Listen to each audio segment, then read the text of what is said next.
Ladies and gentlemen, once again, welcome to this very special day.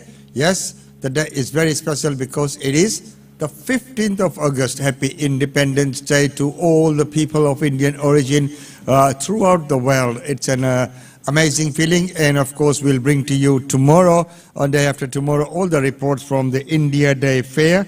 And needless to say that it went very well, one of the best ones ever. Lots of people, and our showstopper Harbhajan Manji just did wonderful. We had a bit of rain early in the morning, as was predicted, but we were prepared, and the crowd was prepared, and I really appreciate the crowd, everyone who just stood by us, and despite of the rain, no one complained, and everyone just did the best that they could. Right now, it's India's Independence Day.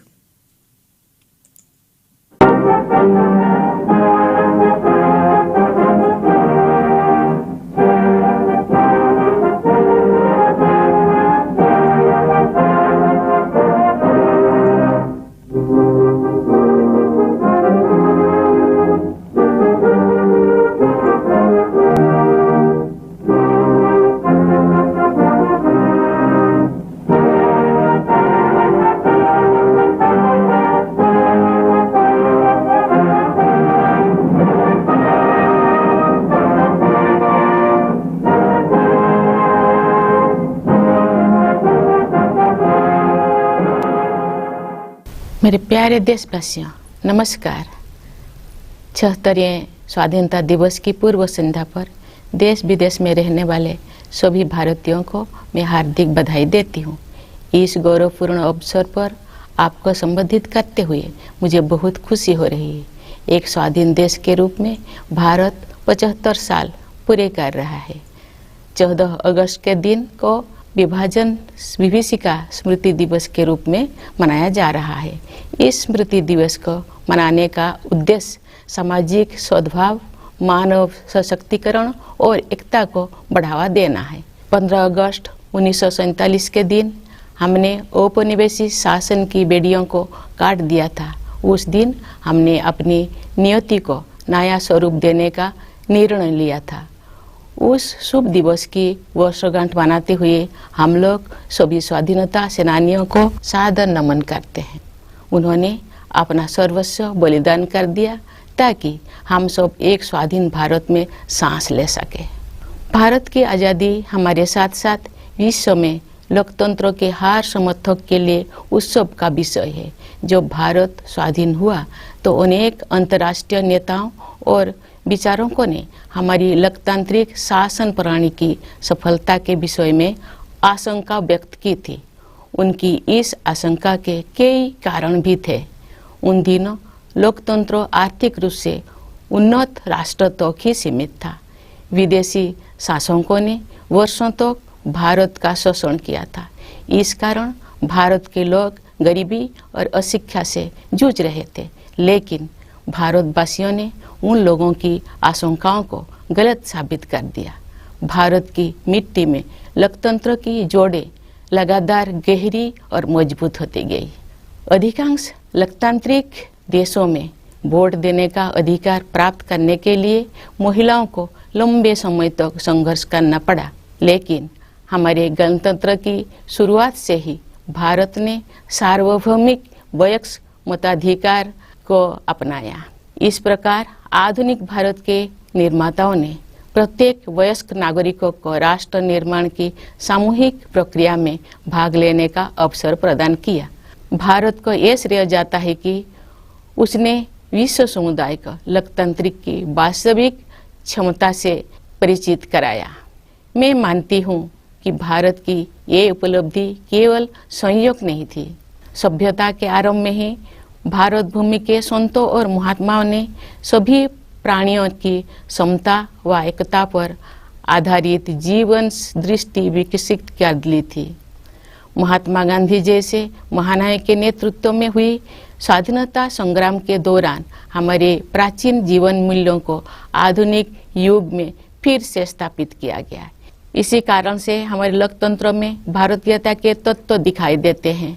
Gandhi ji सत्ता के विकेंद्रीकरण और जनसाधारण को अधिकार संपन्न बनाने के पक्षधर थे। पिछले 75 सप्ताह से हमारे देश में स्वाधीनता संग्राम के महान आदर्शों का स्मरण किया जा रहा है।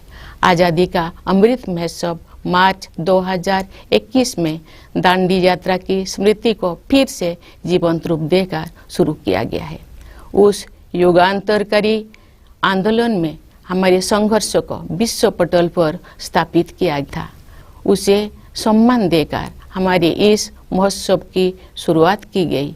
ये महोत्सव भारत की जनता को समर्पित है। देशवासियों द्वारा हासिल की गई सफलता के आधार पर आत्मनिर्भर भारत के निर्माण का संकल्प भी इस उत्सव का हिस्सा है। हर आयु वर्ग के नागरिक पूरे देश में आयोजित इस महोत्सव के कार्यक्रम में उत्साहपूर्वक भाग ले रहे हैं। ये भव्य महोत्सव अब हर घर तिरंगा अभियान के साथ आगे बढ़ रहा है। आज देश के कोने कोने में हमारा तिरंगा शान से लहरा रहा है। स्वाधीनता आंदोलन के आदर्शों के प्रति इतने व्यापक स्तर पर लोगों में जागरूकता को देखकर हमारे स्वाधीनता सेनानी अवश्य प्रफुल्लित हुए होते। हमारा गौरवशाली स्वाधीनता संग्राम इस विशाल भारत भूमि में बहादुरी के साथ संचालित होता रहा। अनेक महान स्वाधीनता सेनानियों ने वीरता के उदाहरण प्रस्तुत किए और राष्ट्र जागरण की मशाल अगली पीढ़ी को सौंपे। अनेक वीर योद्धाओं तथा उनके संघर्षों, विशेषकर किसानों और आदिवासी समुदाय के वीरों का योगदान एक लंबे समय तक सामूहिक स्मृति से बाहर रहा।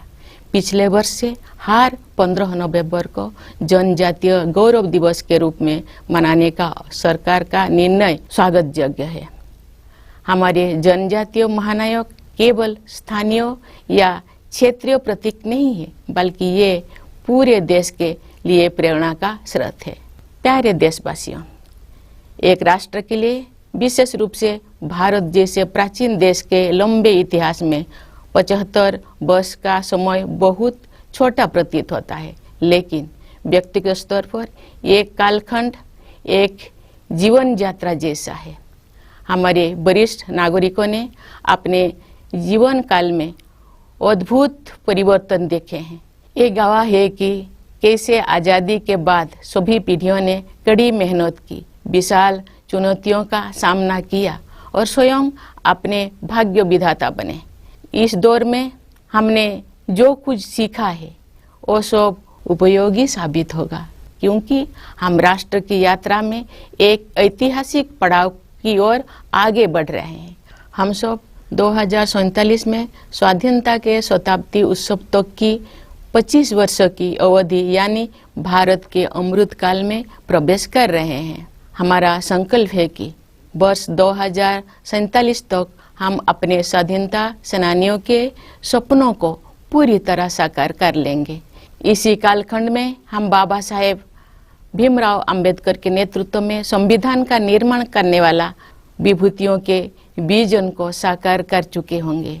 एक आत्मनिर्भर भारत के निर्माण में हम पहले से ही तत्पर हैं। वो एक ऐसा भारत होगा जो अपनी संभावनाओं को साकार कर चुका होगा। दुनिया ने हाल के वर्षों में एक नए भारत को उभरते हुए देखा है। खासकर कोविड-19 के प्रकोप के बाद इस महामारी का सामना हमने जिस तरह किया है उसकी सर्वत्र सराहना की गई है। हमने देश में ही निर्मित वैक्सीन के साथ मानव इतिहास का सबसे बड़ा टीकाकरण अभियान शुरू किया। पिछले महीने हमने 200 करोड़ वैक्सीन कवरेज का आंकड़ा पार कर दिया है। इस महामारी का सामना करने में हमारी उपलब्धियां विश्व के अनेक विकसित देशों से अधिक रही है। इस प्रशंसनीय उपलब्धि के लिए हम अपने वैज्ञानिकों, डॉक्टरों, नर्सों, पैरामेडिक्स और टीकाकरण से जुड़े कर्मचारियों के आभार हैं। इस आपदा में कोरोना योद्धाओं द्वारा किया गया योगदान विशेष रूप से प्रशंसनीय है। कोरोना महामारी ने पूरे विश्व में मानव जीवन और अर्थव्यवस्थाओं पर कठोर प्रहार किया है। जब दुनिया इस गंभीर संकट के आर्थिक परिणामों से जूझ रही थी, तब भारत ने स्वयं को संभाला और अब पुनः तीव्र गति से आगे बढ़ने लगा है। इस समय भारत दुनिया में सबसे तेजी से बढ़ रही प्रमुख अर्थव्यवस्था में से एक है। भारत को स्टार्टअप इकोसिस्टम का विश्व में ऊंचा स्थान है। हमारे देश में स्टार्टअप्स की सफलता, विशेषकर यूनिकॉर्न्स की बढ़ती हुई संख्या हमारी औद्योगिक प्रगति का शानदार उदाहरण है। विश्व में चल रही आर्थिक कठिनाई के विपरीत भारत की अर्थव्यवस्था को तेजी से आगे बढ़ाने के श्रेय सरकार तथा नीति निर्माताओं को जाता है। पिछले कुछ वर्ष के दौरान फिजिकल और डिजिटल इंफ्रास्ट्रक्चर के विकास में अभूतपूर्व प्रगति हुई है। प्रधानमंत्री गति शक्ति योजना के द्वारा कनेक्टिविटी को बेहतर बनाया जा रहा है। परिवहन के जल, थल, वायु आदि पर आधारित सभी माध्यमों को भलीभांति एक दूसरे के साथ जोड़कर पूरे देश में आवागमन को सुगम बनाया जा रहा है। प्रगति के प्रति हमारे देश में दिखाई दे रही उत्साह का श्रेय कड़ी मेहनत करने वाले हमारे किसान व मजदूर भाई बहनों को भी जाता है। साथ ही व्यवसाय की सूझबूझ से समृद्धि का सृजन करने वाले हमारे उद्यमियों को भी जाता है। सबसे अधिक खुशी की बात है कि देश का आर्थिक विकास और अधिक समावेशी होता जा रहा है तथा क्षेत्रीय विषमताएं भी कम हो रही है। लेकिन ये तो केवल शुरुआत ही है। दूरगामी परिणाम वाले सुधारों और नीतियों द्वारा इन परिवर्तनों की आधारभूमि पहले से ही तैयार की जा रही थी। उदाहरण के लिए डिजिटल इंडिया अभियान द्वारा ज्ञान पर आधारित अर्थव्यवस्था की आधारशिला स्थापित की जा रही है। राष्ट्रीय शिक्षा नीति का उद्देश्य भावी पीढ़ी को औद्योगिक क्रांति के अगले चरणों के लिए तैयार करना तो था।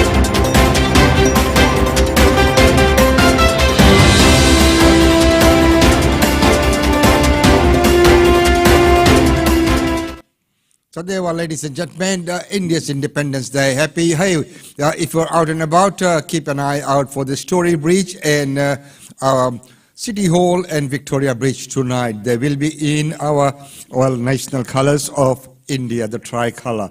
Well, right now, let's get to the news for today, and first of all, and then we will go to the Daily India Report. First of all, let's catch up what's making news this Monday, the 15th of August. Man is expected to appear in court today after a dramatic shooting at Canberra Airport that terrified passengers and caused the evacuation of the terminal. The incident happened early yesterday afternoon with around 5 shots fired into a window in the departures area, sending passengers and staff running for cover.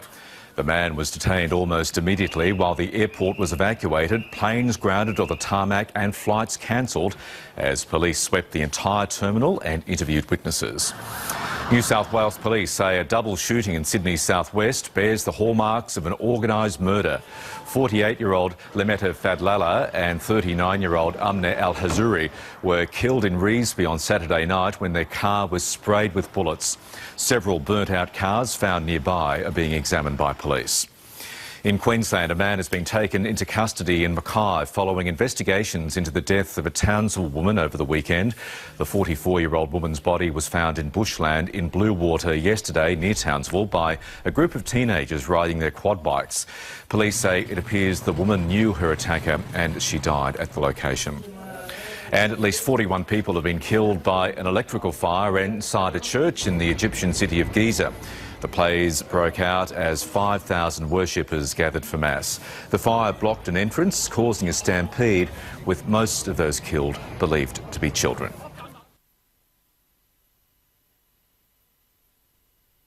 So there you are, ladies and gentlemen, the news in brief for today. Well, right now it's time to go to our Daily India Report.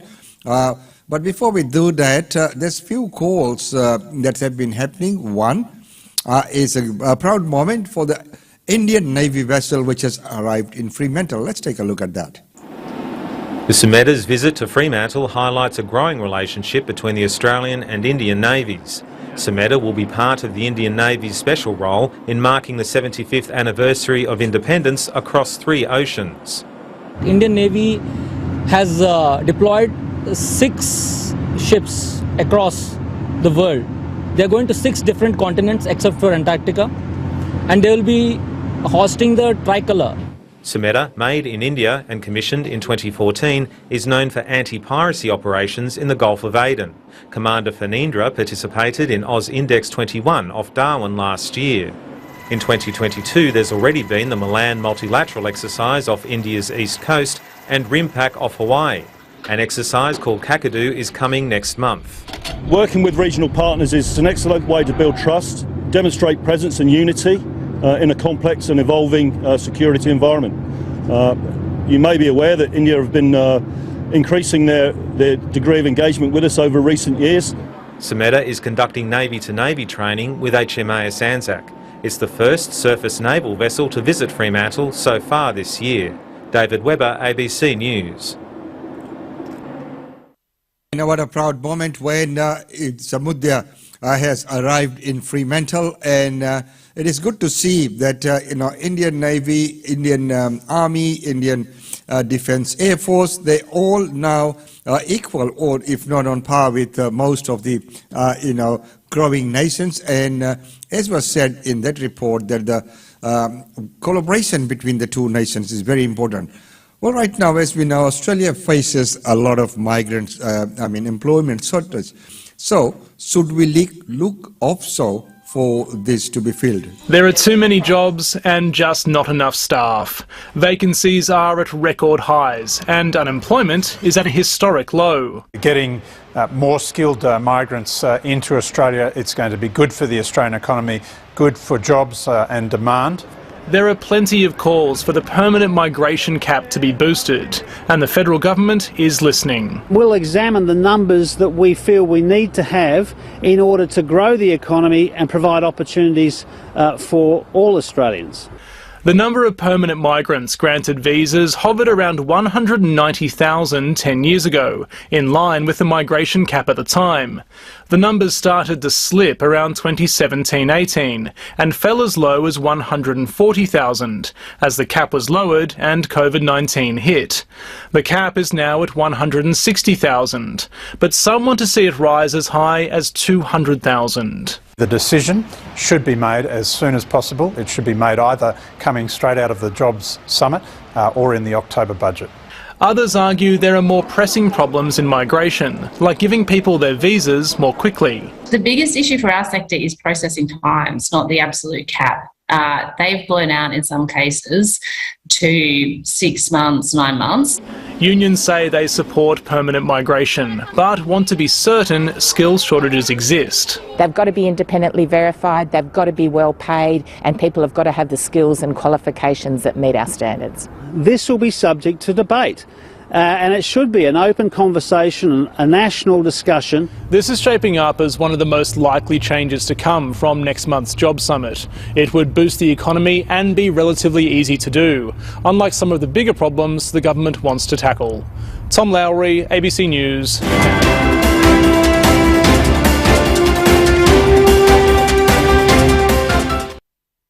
Ladies and gentlemen, with those news headlines, right now let's go to our daily India report. Welcome to the daily India report that brings you reports, interviews, features and more on India and the Indian diaspora.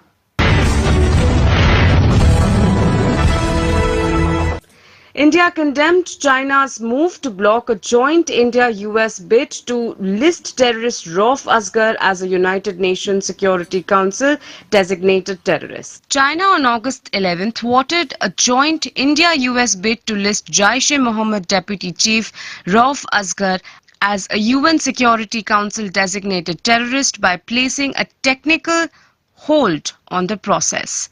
India called it politically motivated and said that this was evidence of China's doublespeak on Pakistan-based terrorism.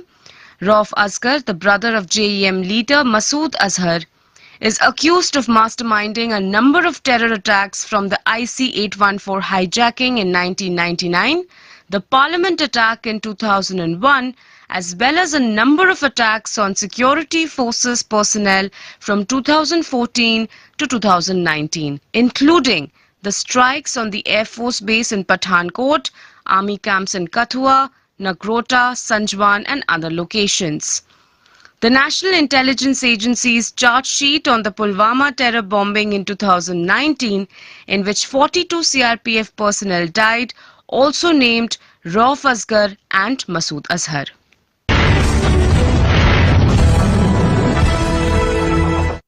Heavy rains continue to lash several parts of India, leading to landslides in mountainous regions. Few important highways and parts of northern India have been blocked by civic authorities. The Indian Meteorological Department has warned of heavy rains in several parts of North and West India after incessant rains for the past 7 days. Heavy rains in the state of Uttarakhand caused a surge in streams that damaged buildings and shops. Landslides in the hills blocked national highways and a number of rural motor roads on Thursday. However, no casualties were reported from anywhere. National highways leading to the Himalayan shrines of Badrinath, Yamunotri and Gangotri were blocked by debris following landslides at different points. Heavy to extremely heavy rainfall is likely to hammer most parts of Madhya Pradesh till August 14th.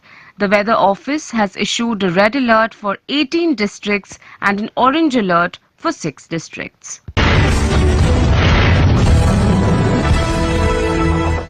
India is all set to start using Corbevax precaution dose for adults who have already been vaccinated. This vaccine has also been approved as a booster shot for children above 18 years.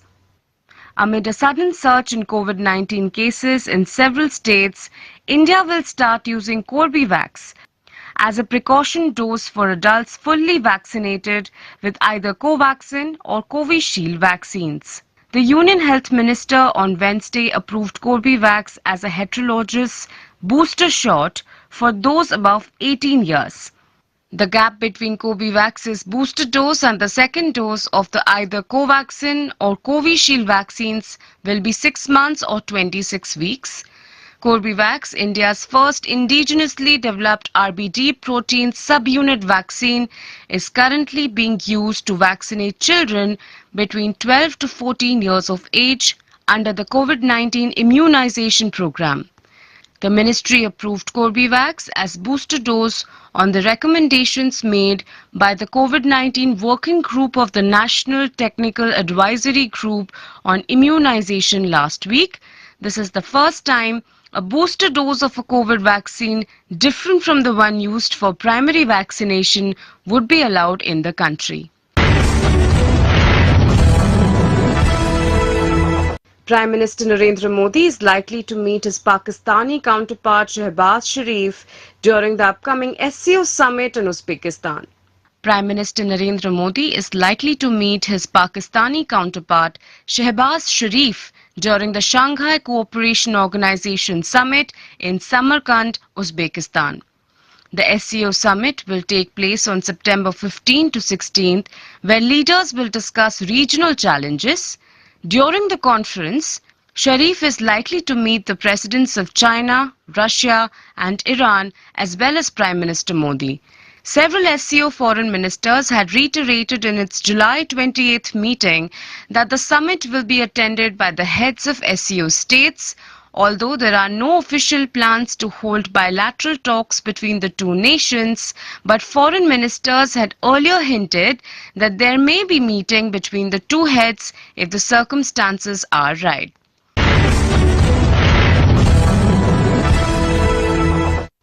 The Government of India has decided that it will do away with airfare caps imposed on all domestic airlines during peak COVID-19 pandemic.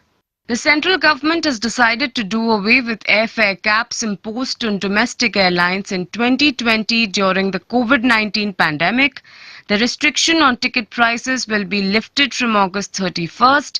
These instructions came in the form of an order issued by the Civil Aviation Ministry on August 11th. With this step, the market forces will determine the price of an air ticket. Ticket prices are likely to be less during the lean travel periods and will go up when there is huge demand, especially during the festive season. Airlines have been pressing for the removal of fare caps for a long time.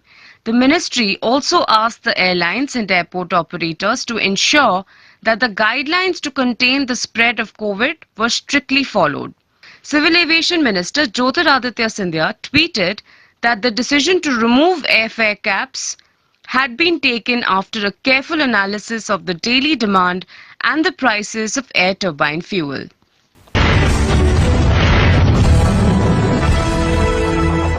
Indian cricketer KL Rahul is all set to return to the pitch for the upcoming 3-day ODI series against Zimbabwe.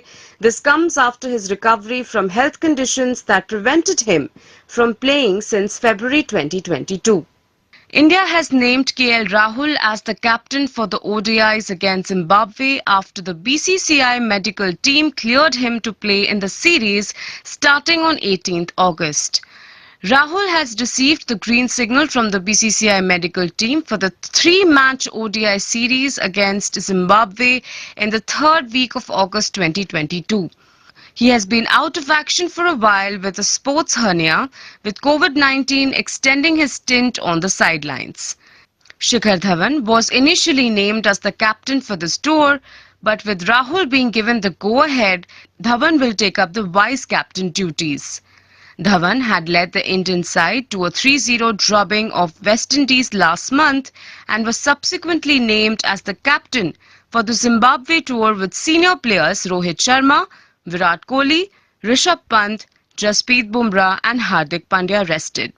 Washington Sundar, Kuldeep Yadav and Deepak Chahar were the others who returned to the ODI squad after recovering from injuries.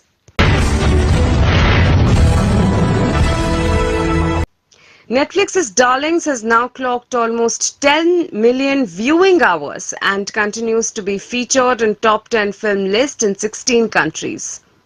Netflix's Darlings has received much praise ever since its release on August 5.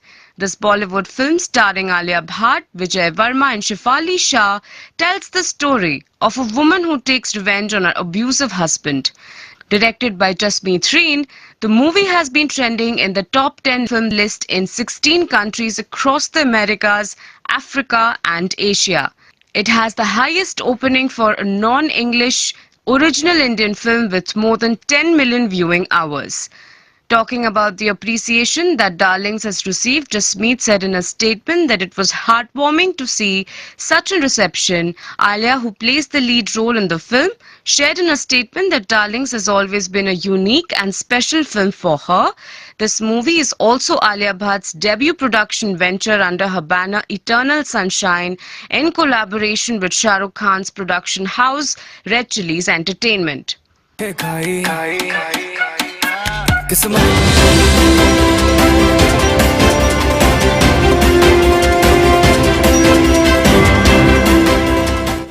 And ladies and gentlemen, that's about all we have for you in this segment, and it's always wonderful to have your company. And as I mentioned before, today is India's Independence Day, and it was celebrated in a grand manner here in Brisbane on Saturday at the India Day Fair. A record-breaking crowd, despite all the rains. We'll bring to you all the visuals and things which are in the process of being downloaded right at the moment, but we will bring glimpses of many acts and other things throughout the week. But right now it's time to take a look at the functions and events.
And ladies and gentlemen, that's about all we have for you today on this very historic day, the 15th of August 2022.